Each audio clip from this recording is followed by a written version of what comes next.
Gertrude McFuzz. There once was a girl bird named Gertrude McFuzz, and she had the smallest plain tail ever was.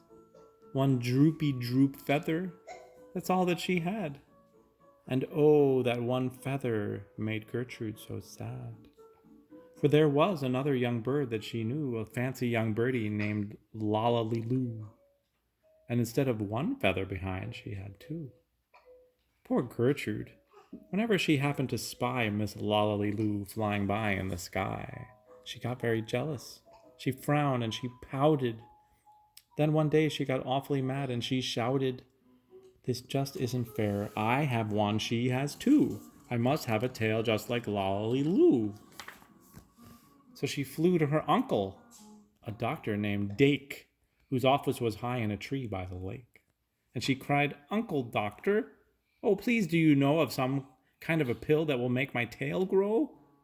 "Tut, tut," said the doctor. "Such talk, how absurd. Your tail is just right for your kind of a bird." Then Gertrude had tantrum. She raised such a din that finally her uncle, the doctor, gave in. And he told her just where she could find such a pill. On a pillberry vine on the top of the hill. "Oh, thank you," chirped Gertrude McFuzz, and she flew right straight to the hill where the pillberry grew. Yes, there was the vine, and as soon as she saw it, she plucked off a berry. She started to gnaw it. It tasted just awful, almost made her sick.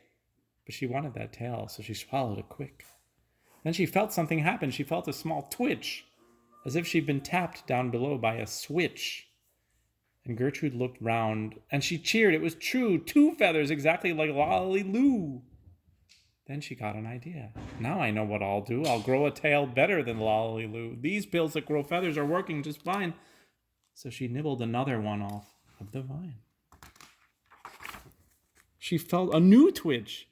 And then Gertrude yelled, "Wee! Miss Lala has only just 2. I have 3. When Lollaliloo sees this beautiful stuff, she'll fall right down flat on her face, sure enough. "I'll show her who's pretty, I certainly will. Why, I'll make my tail even prettier still." She snatched at those berries that grew on that vine. She gobbled down 4, 5, 6, 7, 8, 9. And she didn't stop eating young Gertrude McFuzz till she'd eaten 3 dozen. That's all that there was. Then the feathers popped out with a zang, with a zing. They blossomed like flowers that bloom in the spring, all fit for a queen. What a sight to behold. They sparkled like diamonds and gumdrops and gold. Like silk, like spaghetti, like satin, like lace. They burst out like rockets all over the place. They waved in the air and they swished in the breeze, and some were as long as the branches of trees, and they were kept growing. They popped and they popped until long about sundown, when finally they stopped. "And now," giggled Gertrude, "the next thing to do is to fly right straight home and show Lollaliloo. And when Lala sees these, why, her face will get red and she'll let out a scream and she'll fall right down dead."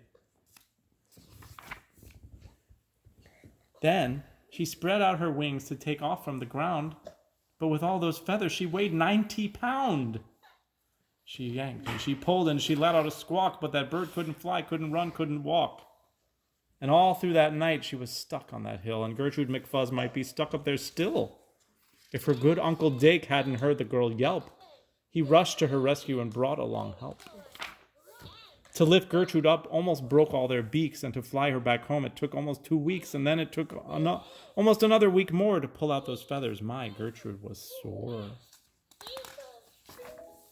And finally, when all the pulling was done, Gertrude behind her again had just one. That one little feather she had as a starter.